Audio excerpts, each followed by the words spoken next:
Da, da, da, da, da, Chihuahua.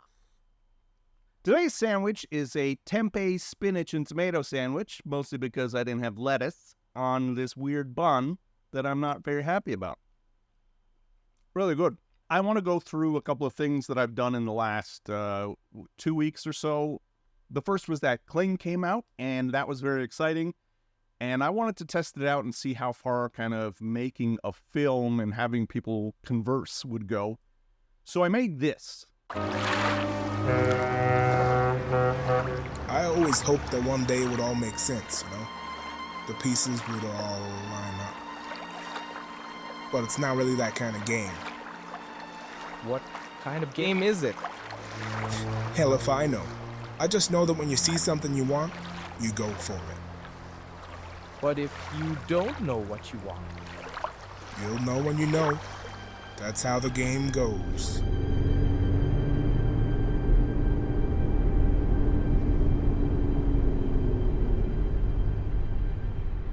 So, not exactly what I wanted. It's not really dialogue. It's more like one guy saying things and another guy saying things. I did a little Photoshop of the two of them in one shot so that I could have some kind of two-shot. But in the end, they were so far away from each other and they're whispering. So that was a learning experience. It was a very good learning experience. I also used live portrait to animate their faces, which is very interesting, but I don't think it's quite there yet. You get a lot of jitter in the face, and then I would run everything through Topaz Video to kind of clean that up.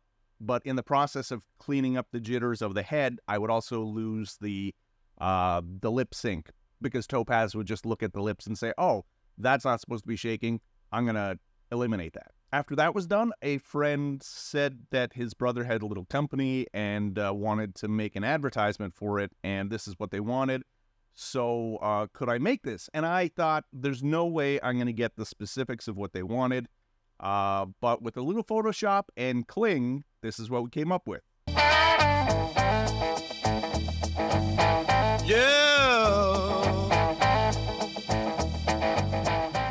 Buy one parts or service manual from Manual Source and get a second book free. You pick, we deliver. Wicked. Not perfect, obviously. You can see in the eyes that, and a little bit in the background, that things are not real, but it's still, for some small business to be able to have something that looks almost good, it's pretty cool. And while this was all going on, I read a post on Threads of a guy saying, no one's going to be able to make an AI film for 25 years. And I thought that was very, very ridiculous. I said, no, it's going to happen in 2 years. And he didn't believe me. And then I thought, you know what? This test that I did with the guys at the docks, it's not a real proof of concept of a film, because it's a bunch of shots and they are kind of speaking to each other, but I wanted to do something a little more classic. So I came up with this.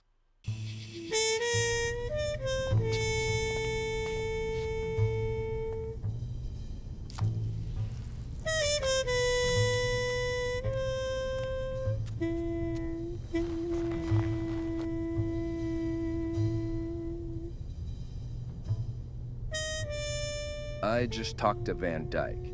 The job's off. Says who? Me. You can't just walk away. This affects both of us. It's too late to back out now. Maybe for you. I don't have any skin in the game. What about my skin? After everything we've been through. A little birdie told me that maybe you haven't been telling me the truth. Maybe the cash that went missing right into your pocket. That's bullshit. I don't know where it ended up. Well, you'd better find it. 2 days. 2 days? You might as well shoot me now. Don't tempt me.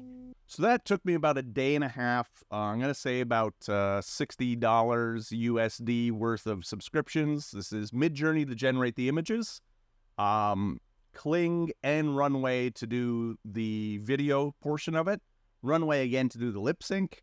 I used Udio for the music, which was free because, I don't know, I have a lot of credits with Udio for some reason. And I did try Pika for the lip sync, and Pika did not work very well, so that was just $8 that I'll never see again. But you're not here to listen to my financial woes of losing $8 on a bad subscription. what you're here to learn about is how I made that video, probably, which is, I think, pretty good. I'm pretty happy with it because it doesn't suffer from traileritis, which is something I see in almost every AI short film, which is, let's not have any continuity between shots. It's voiceover, maybe there's a little bit of somebody talking, and there's a lot of cutting back and forth between various different things. And that way people can get away with the lack of continuity between people's clothing, the way people look, and just sets and things in general. Now, one of my solutions to that is to set things in nowadays times. That way you just say, this person's in a t-shirt of this color, and you're going to generally get the right thing over and over. Midjourney's not always going to give you what you want with that, but most of the time it does pretty good. So let's just get into it. We're going to go into Midjourney. You could use Stable Diffusion. You could use whatever you want, but Midjourney's character reference to me is really important in terms of just getting the same character fairly close in multiple situations over and over in different angles, different places, different emotions. I'm going to just start with this. So it's going to be a 43-year-old man with black hair in a white t-shirt looking slightly to the right. So the reason I'm doing this is to generate a character reference that I will use to feed into different situational images. And that's the way we'll build our shots. What I really want to do is build a close-up shot of one character, a medium shot of that same character, and the same of a second character that they're speaking to. And that's how we can cut back and forth, give them different emotions to perform in the video portion of things. Really, the way this is going to go is we're going to generate images, we're going to turn those into video, and then we're going to do lip sync. So here we go. 43-year-old man with black hair and a white t-shirt, looking slightly to the right. And I'm going to rerun that just 2 more times, just so we have something happening. Now I'm going to keep eating this tempeh lettuce and tomato sandwich because it's getting cold. Now, the reason that I put looking slightly to the right is because I found that when you use images like this, where they're looking straight at the camera, once you feed this in as a reference image, a lot of the times they end up looking in the camera. So if they're looking off to the side here, this is a really good one where they're looking at something, and this is the kind of angle we would kind of want to use for a dialogue scene. So we're going to look for somebody that we like who's looking in that general kind of direction. Really, one of the main things of getting a good dialogue scene, I think, is just the same way if you were shooting something, you want to get the eye lines to match. You want these people to be looking at each other, even though you're only seeing one of them at a time. Maybe we could get a 2-shot, but we really want to sort of keep the spatial reality of it with just the way, the direction that their eyes come back to. So this guy's pretty interesting, but I think this guy looks like a character. So I think we're going to try him. And what I'm going to do here is just say, can right-click and use image. And now under here, we're going to just hit this use character reference instead of using it as our image prompt. And if you aren't using the alpha for whatever reason, I don't know if everybody has access to it, but you can just type --CREF and then paste the link to the image. Now we're going to put him in a place.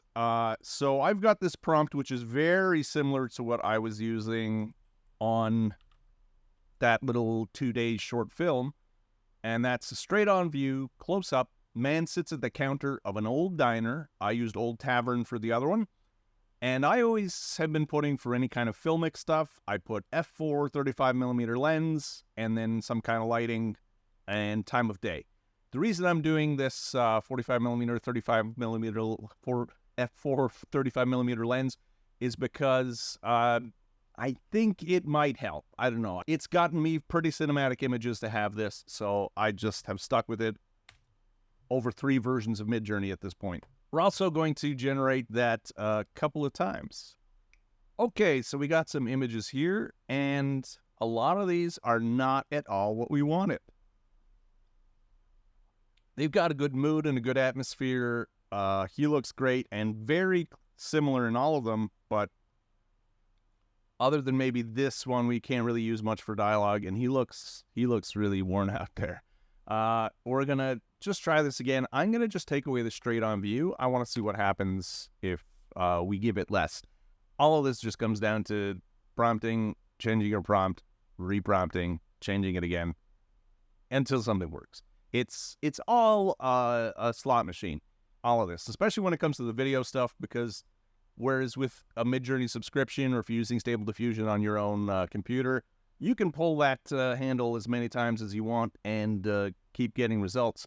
But if you're doing with a video, it's costing money right now, so that's it's gambling. All of it is a little bit of gambling, and luckily it's only like 50 cents a pull of the arm, but it's gambling.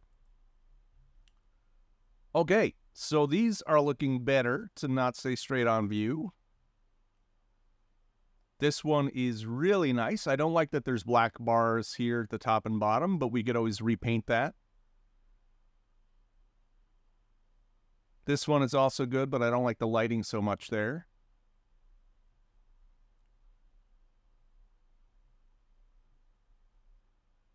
What I do like with this and this is that they are pretty similar, so we can maybe use them. And this, they all have similar lighting. He's in kind of a similar spot with similar things on the counter. You're never going to get the same background between images. Even if I were to just very subtle this, it would change the details of the background. So that's something always to keep in mind, is that when you're changing angles, you want to change them big so that nobody's really looking at those background details. So I think we're going to go, I mean, this one is pretty nice. This is nice too. But I really like how he looks here. So we are going to, first I'm going to very strong that. And the reason I do that is just to see if we can get something like this, but maybe a slightly better option. Maybe his arm positions will be different. So these are all really, really nice, but I think it really puts him in much more specific kind of locations with the stuff that's surrounding him and what's behind him. So I'm going to go back to this original image. And the first thing I'm going to do is repaint. And let's repaint this stuff. And I'm not going to fill anything in. We're just going to see what happens. I think one of the most important things about how you approach your shots that you're making in an AI film, you've got to approach them in that kind of classical coverage kind of style of shooting a film. So if you were on a location with two actors, how would you get your shots? Would you set up for one wide master that's got both of them? Maybe, and you might have a moving camera and all that. We can't really get that kind of control, organic control right now over what we do in AI. So to me, getting those kind of standard close-ups and mediums and maybe a two-shot or a wide shot or over the shoulder, those are things that audience are used to seeing, and we can get them well and we can get them repeatedly. Okay, so here is the filled-in ones, and all of these look nice. I'm just going to pick this one. Why not? Barely see any difference, really, but I like that little extra orange glow. So I'm just going to upscale this now. And I'm also going to reframe, and we're going to get our sort of medium wide here. If we were going to get a close-up, what I would do is just crop out sort of this area of his face. I'll put that into Topaz Photo or use one of those AI upscalers that are free and just kind of make it a little nicer quality, but keep that kind of look.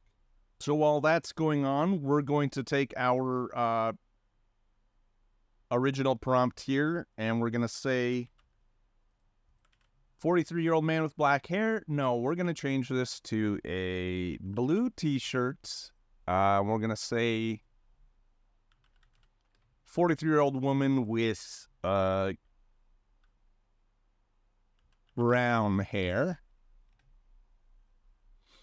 We just want our second character, and we want to see if we could get a similar kind of feeling to the diner that they're in. And while that's sorting itself out, we could take a look at these wides. I like this one. There's not a lot happening here in the background. This one is a little too vague about what's happening, and the other two are maybe too specific. Whereas I think, let's actually go look at those other angles we have. Oh, he does have some kind of machine behind him here. But this one, this would match any of those shots.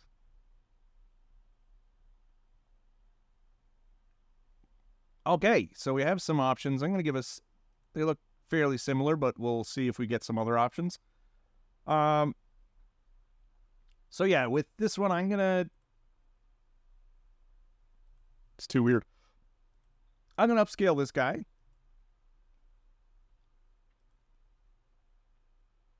And I'm also going to save this upscaled image of the close-up. Well, it's a medium close, let's be honest. Okay, so let's look at our second character. And yeah, she looks pretty similar in all these shots. Kind of looking in the lens here. She's kind of looking too off to the side. Let's just try looking slightly to the right and see if that helps. Midjourney has this horrible habit of making everybody beautiful and perfect. And I think by making the person middle-aged, giving Midjourney that kind of 40-plus age, it thinks 40-year-olds are ancient for the most part. So it gives us a lot more interesting faces than if you just say, I want a brunette woman, I want a man with black hair. It's going to give you those perfect supermodels most of the time. And who wants to watch that movie? Not me. So based on these generations, again, we're going to write off any of the ones where she's looking directly in the camera. This one's kind of interesting, but maybe she's looking too far to the side. I'm going to go with this one here, which is, I think, pretty good. She looks like she has an interesting face. She's lived a life. And this one's also interesting, but I like this color of blue a little bit better. Okay. This does not look like that same woman whatsoever. She's lost about 20 years of her life. She's gone time traveling. So let's try this again. Oh, that's why. We use that as an image reference, not as a character reference, which is a very important lesson for us today, friends, is that you make sure you're using a character reference and not an image reference, because it makes a very big difference. I mean, look at this girl. She's beautiful, but she's not that lady. Here we go. Okay, we got some great images coming out here. Some of these are really, really nice. I like this one. What I like to do at this point is find my guy. Where is he here? We'll find the close-up of him. I'm just going to do a little screenshot.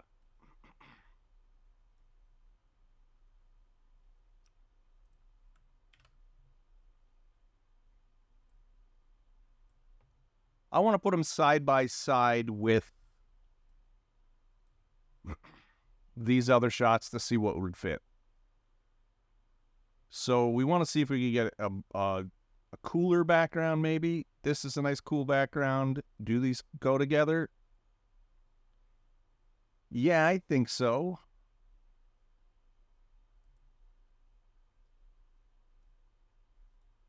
What I'm doing here is just seeing if I could change that body position to something else. Do it a couple of times. Because I really do like the look, and I think it's not only the color that matches this one pretty good, it's the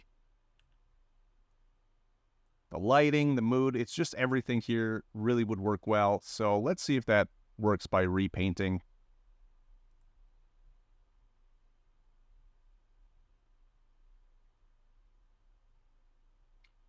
So yeah, these are a little more usable. Gonna rerun that a couple more times, see what else we get. This one is nice, but I wonder how her hands really look. Oh, this one's all right.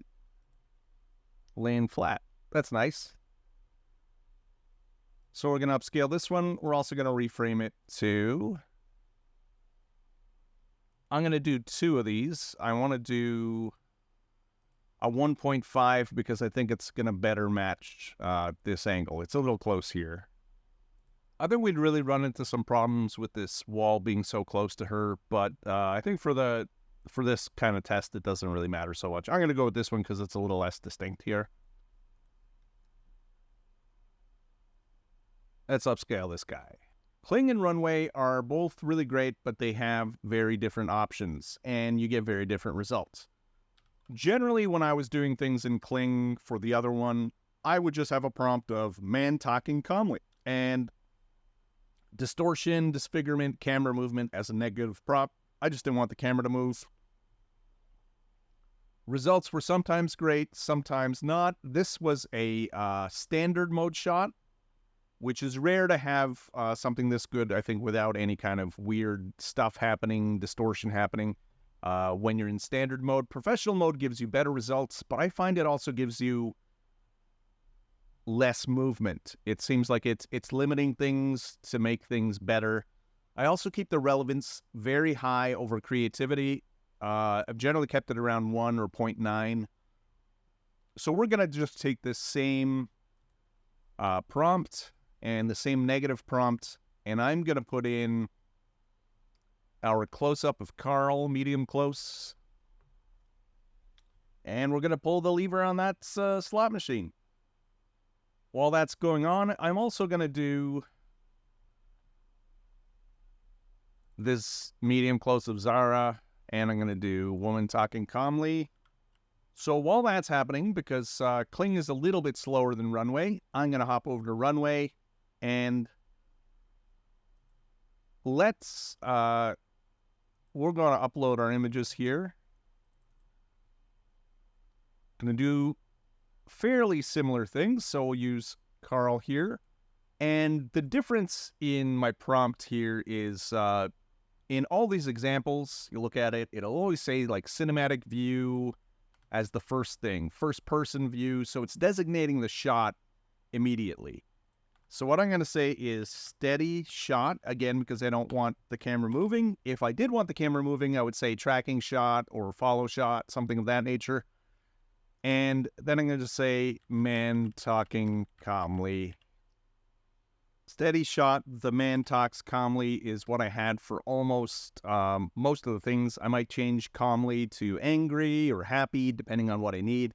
The man talks and laughs was one of them. So here, note that Runway is quite a bit more expensive than Kling. I'm going to do a 5-second because that's only 50 credits, and I'm going to generate that. And while that's happening, we're going to also do that with Zara here. So here's our results in Kling, and they are not great. First off, the camera's moving, despite us saying no camera movement. And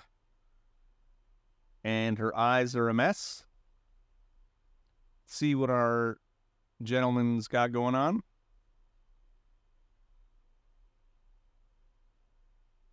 He's a little bit better, but still in his eyes, it's a little bit wonky. Still got a little weird camera movement. I think the camera movement's okay, but it's just, notice those bottles disappeared when the camera turns back. We're going to go to professional mode, which costs 35 credits, and I'm going to try this again. One thing that Kling also does is let you put an end frame, and I really enjoy that feature because you could really do a zoom out. For instance, I could take my medium close and my medium wide and feed those in as a start and end, and it'll do the camera move and get the person in the same position. The problem with that is that sometimes it doesn't make any movement for the person simply because the person didn't move between those shots. There's no kind of variation between their pose. So that is a little bit of a risky pull of the slot machine. So at Runway,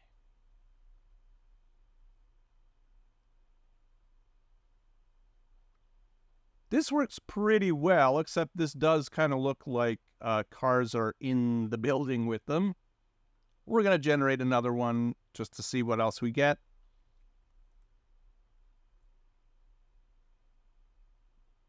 Now, this is kind of perfect for our guy. So one thing to note, we can just press the lip sync button here. It'll load it directly into the lip sync interface where we can either type a sentence of dialogue or upload an audio file. So to use Lipsync's Runway tool with footage you import, you have to go to this main page and look for the lip sync video view. And what we're going to do is upload those 2 videos from, start with the guy, and you really want to wait till it loads up before you hit the upload audio. Otherwise, it cancels out your video upload.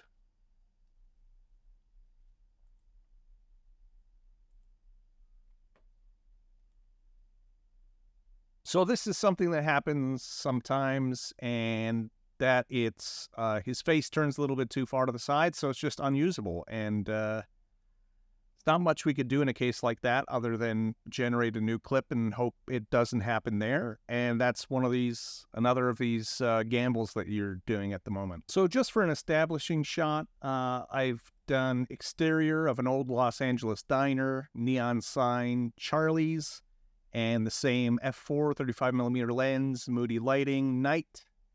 And these are some of the results I got. I'm going to be choosing one where you can't really see what's happening inside, because I think that'll play a little better. Here you can see that there's no one in there, so we don't want to use that. So approaching it like this, which is very classic standard filmmaking, just think of the shots. You're going to establish something, you're going to cut back and forth between your characters, and build it that way. In some cases, I was lucky to be able to get a shot here where I asked for a guy in a green jacket to walk behind the character, and it actually worked, and that worked well in terms of establishing how everybody was situated, because it's very difficult to get a 2-shot. If we look at some of the 2 shots that I tried to generate for this diner scene, they're always too close to each other. Here, the man and woman blended into one character. You could maybe do something with this where you replace his face with the face of the guy we originally had and do a shot. But most of these are not going to work.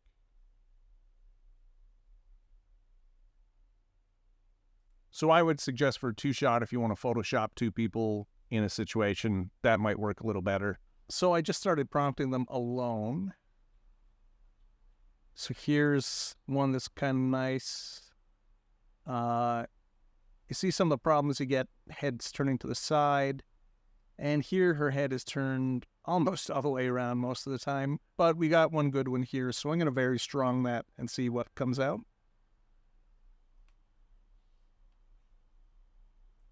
So I'm going to start by shrinking these down. And we want to get them to be the same size, roughly.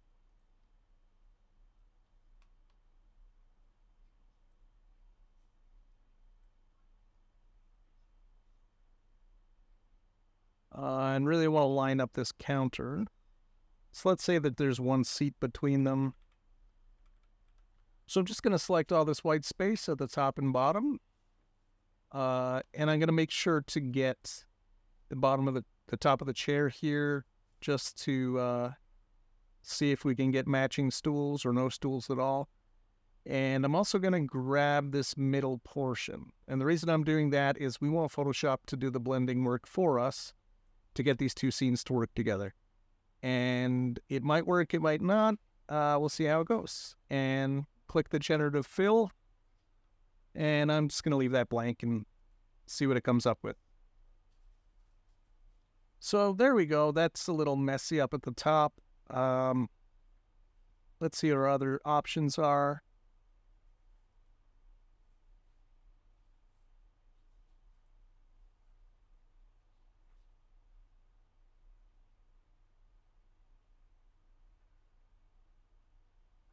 These are all okay, but I'm going to see what else we can get.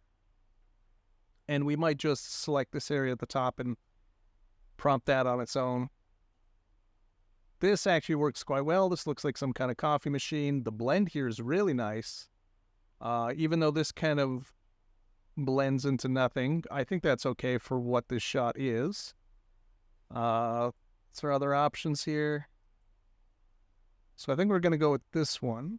So here's just an example of what that two-shot might look like. It's good enough that you could add some voiceover here and you don't see their mouths and you're getting away with adding some more dialogue without dealing with any lip sync. And here is an attempt to get the woman to walk past the guy and sit down. The sit down was really bothering me, so this was a quick Photoshop composite where I dropped the back of Zara's head in the corner of Carl's wide shot, and then I just animated him talking, and it kind of worked out to bridge that she had moved into that area, and now she's kind of settling down. It's always handy to use anything you can from your failed generations to cobble a piece together. Just like you might use an outtake or a snippet of a different shot to fix any mistakes in a live-action short film, you can do the same here. For the most part, I didn't have a lot of waste. Maybe 10 to 15% of my video generations didn't work out. Image generations are a total other story. I had hundreds of those to get our final video today. So here's the video once, and then a second time with image and video prompts on screens so you can have a total view of what worked to put this weird little dialogue test together.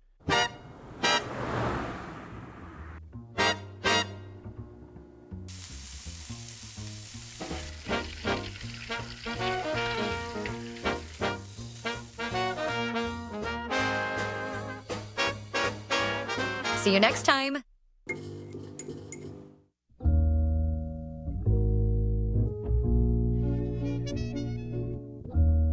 Shouldn't you be getting home? To an empty apartment? What's the point? All I've got waiting for me is leftovers and a random TV show. Come on. There's a whole wide world out there to explore. I don't know if I have the energy anymore. I've put so many of my dreams on hold. There's a lot of things I've done that I regret, but I'm trying to forget it all and move on. There's no time for regret. You can't change the past just like you can't predict the future. If I could just get out of here and do something different for once. Then just do it. What the hell are you sitting around here for?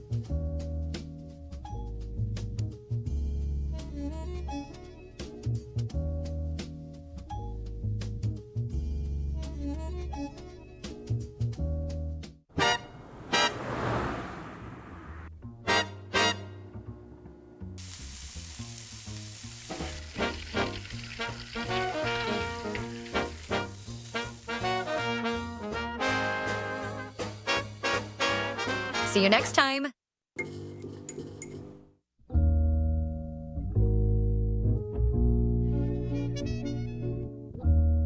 Shouldn't you be getting home? To an empty apartment? What's the point? All I've got waiting for me is leftovers and a random TV show. Come on. There's a whole wide world out there to explore. I don't know if I have the energy anymore. I've put so many of my dreams on hold. There's a lot of things I've done that I regret, but I'm trying to forget it all and move on. There's no time for regret. You can't change the past just like you can't predict the future. If I could just get out of here and do something different for once. Then just do it. What the hell are you sitting around here for?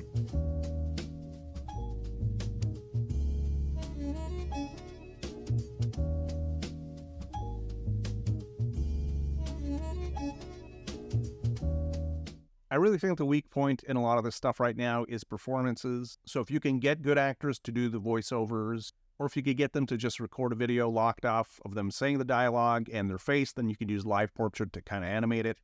But most of the AI-generated voices, as you can listen here, still have kind of that stuttery fakeness to them. I think a lot of it is because they're made for kind of presenting things rather than acting and performing. You can change that in 11 Labs by cranking up the style exaggeration, and you get something a little more interesting. But in the end, a human is always going to be better. Is this all easier for a solo creator to do rather than getting actors, a crew, a location, lighting, crew, just doing everything that you need to make an actual movie? Absolutely yes. Are the results as good? No. Maybe one day we'll get there with the video resolution and being able to move people in a more predictable way. A lot of the reasons it's taking so long is that you're regenerating a bunch of images first in Midjourney over and over and over. Then you're re-rolling those images into videos in Kling or Runway. Then you got to hope those videos, they don't turn their head too much. Otherwise, you lose that. So there's a lot of factors that make it take longer than you would really think it is. And I know there's a lot of people out there who are going to see anything we do and say, oh, you just typed a command in make scene into a program and it came out perfect. Maybe that's going to be true in 25 years. But it's definitely not happening yet. So that's all. I hope that was kind of useful for you to show you my workflow and how everything lines up and the kind of prompts I use to get the results that I got with 2 days. And thanks so much, and we'll see you next time. And that tempeh sandwich, delicious.